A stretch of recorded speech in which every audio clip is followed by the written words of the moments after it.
All right, guys. I got my man Dante here with me. Dbgod, goddamn, you better represent him. Goddamn it.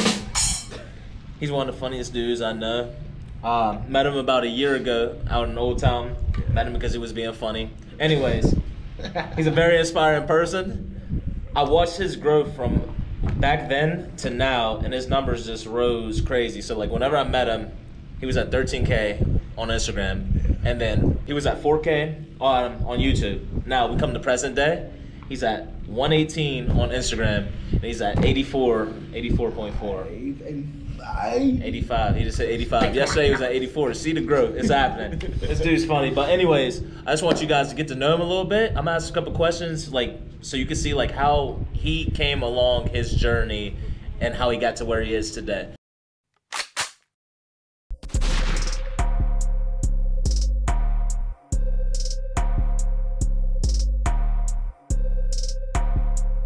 I just started YouTube. Oh shit, yeah. Okay, so when I started YouTube was actually it was a cope with depression. To be honest, like crazy. It was kind of like very like animate. You feel me? Like the opposite of what I am. Like, I'm very happy and jolly, but like the fact that it was just like, all right, crazy. You know what I mean, right?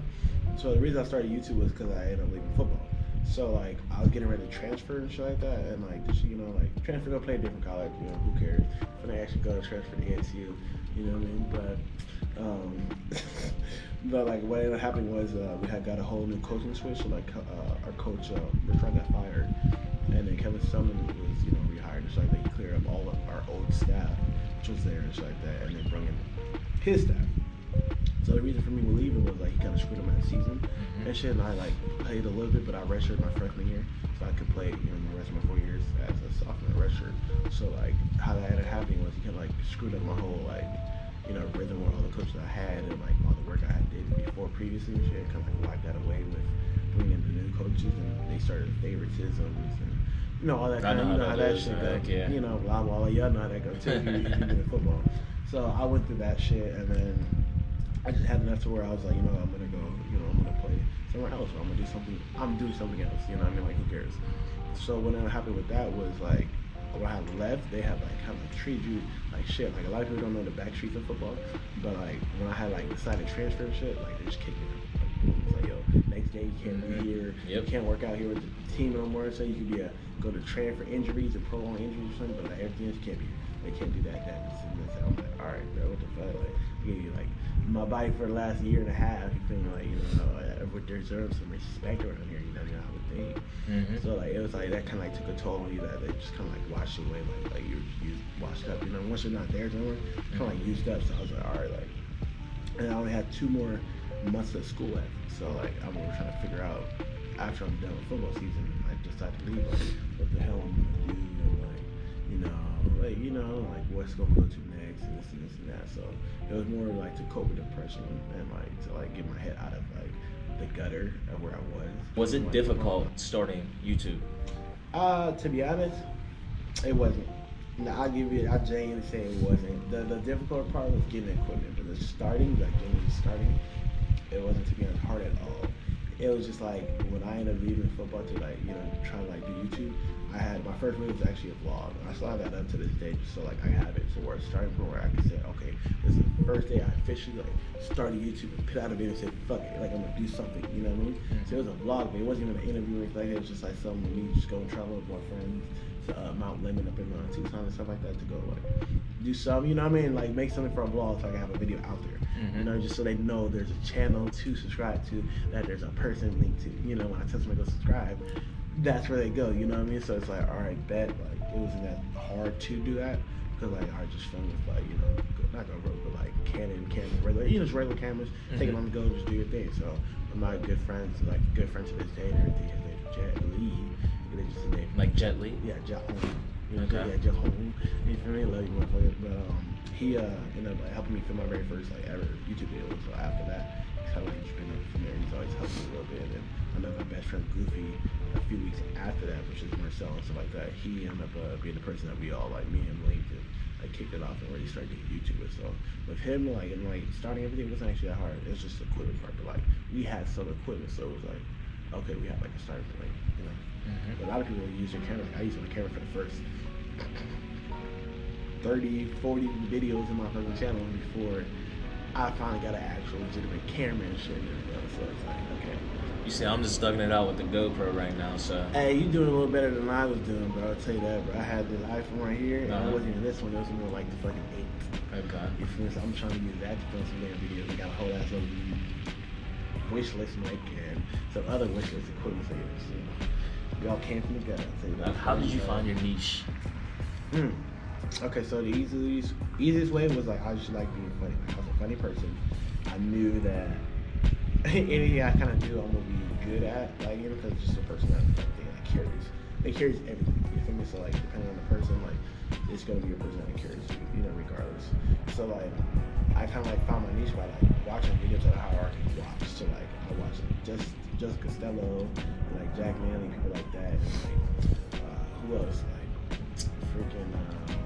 Posh TV and like different like PewDiePie, it's like PewDiePie or sorry UDY, my bad, all them people and stuff like that, and like you know, just different people like that, just watching funny comedy videos, like, you know, so like it was easily I was gonna be like an entertainer or like comedy and stuff like that. I knew like it was out of me when we had like that area. I just had to figure out what I was gonna do. You know, for equipment wise, like I was telling you, I couldn't do pranks because I didn't have a lot of money to buy those goddamn equipment mics and you know all these expensive ass equipment. Yeah. So what I had to do was figure out what I could do in the meantime while I'm growing and getting that money, of course.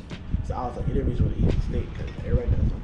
You feel me? Like not everybody's good at them, but like you have those little elite few and shit like that, and then it's like, okay, like if you can like bump it with them when you're chilling, you know what I mean? Like it's a quick startup if you can bend it.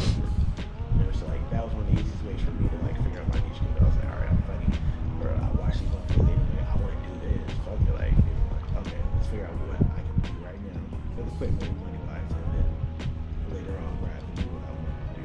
Like that. So like speaking of the interviews and stuff, y'all probably think that's just easy. Oh, he gets bam, bam, bam. Nah, this man stands out there and waits hours on hours to get someone because I see so many people deny him. Some people come up. Right. He has more of a denial rate than a success rate at it, but he does well. And now he's starting to get bigger, get his name out there a little bit. People are trying to be on camera now. They're trying to be with him now. YouTube journey, what is the biggest setback that you endured? Consistency. Everybody's gonna tell you consistency, but like it's a consistency that pertains to you. Everybody can say like, all right, bro, like I wasn't even posting enough or I didn't have equipment, but like consistency can mean anything. You feel me? It's like how many times can you post a week? How many videos can you get in that month? Do you have a schedule to post that every month, every week, and like, you know what I mean, every other day? You know, how many videos can you get out there? And it's all about based off like, do you have the equipment to like get the content out there? Because sometimes you don't have a camera. Sometimes you have an iPhone, you gotta figure that shit out. Sometimes you don't have a mic, you gotta figure that out. Like all these different little types of things that will keep you from being consistent. What keeps you motivated to keep going? What's your why? Everybody got a why. What's your why? You a UK commentator. Goddamn, what's your why? My why, to be honest, was like I hated school, bro. Like a really reason for me leaving school to do YouTube and stuff like that. But, like I genuinely didn't want to work a 9 to 5. I was either going to play football or be a doctor. That's what I was going to school for, or something else. I wasn't going to be a drug dealer. I'm not that. I can't do that. So me, I had to figure out something wholesome to do that I can use my strength, which I make people laugh, my personality, and somebody gonna pay me for it. Point blank period. So that's kind of like what ended up doing that for me. Okay. What's your ultimate goal? What's your just ultimate goal in life? YouTube, just whatever. Like, what's your ultimate goal? What do you want to be doing? You're 40 years old. Where are you at? Tell me. You know what I mean? Car stuff and like entrepreneurship and that cool things. Like, you know what I mean? Just different, like teaching people how to get to the point I was. Because you never know who's the next person up and like who may be watching. That's like, yo, like I'm gonna start because of him because I was the same way. I started up because of somebody else and look where I am now. So you never know who you're implementing and who you're like guiding. You know? So I think about that in the back of my head a little bit that way. Like, you know what I mean? I'm kind of like nurturing a little baby right now for somebody. You know what I mean? To blossom later on. So it's like, all right, I'm just setting that up. Fair enough. That's awesome, man. You're truly inspiring. All right, my last question, Brendan. If your present self could tell your past self 10 years ago a piece of advice, what would it be? I think I would tell myself, don't get so worked up by everything. And like, don't be so hard about yourself. You know what I mean? Like obviously there's things in life that you can't control. But like, I just tell myself like, don't get mad or like don't be like discouraged about too much. Like still, you know, like still use that to fuel you, but like don't let it like don't cry about it. Sometimes don't let it keep you up. And, you know, that makes sense. Like, Yeah. the difference of that it's not your fault or that like you know you didn't do it. You know what I mean? Like it's not like your control. Somebody else is like in the worst doing it. So it's not something you just gotta move on and understand. Or like God got something more for you. Just keep it pushing. I heard that. Don't stop. Just know that there's an end goal. That God's really putting you in a situation right now that like you should be in, and you just need to learn from it and grow as a man because it's gonna make you better on. You know what I mean? So it's like it's just kind of like it's not like crazy, but it's like all right, like you need to know. You know, like you know what I mean? Like it could have helped in a few different situations.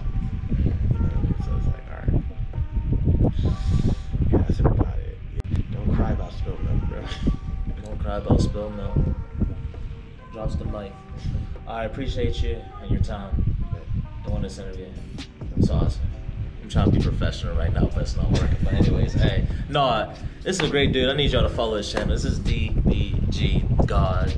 If you got a dream, chase it. You never know what the road is going to take. You don't know where it's going to take you. He started out as a D1 football player, and now he's like a big YouTuber. Like, you never know what's going to happen. Like, facts. Niggas thought he was gonna be an info. I'm telling you, never know where the path's going to take you. Just keep grinding, period. Keep grinding, and a door will open up. Just wait on it. Y'all see it right here. You see it right here. Merch coming soon. Hey, actually, one more thing. This is my dude Dre, Daddy Dre. This is his logo, his brand right there as well. Do you have your? Oh wait, in the works, my store's coming out, so just wait on it, guys. Dbgod.com. All right, chase your dreams to the pool.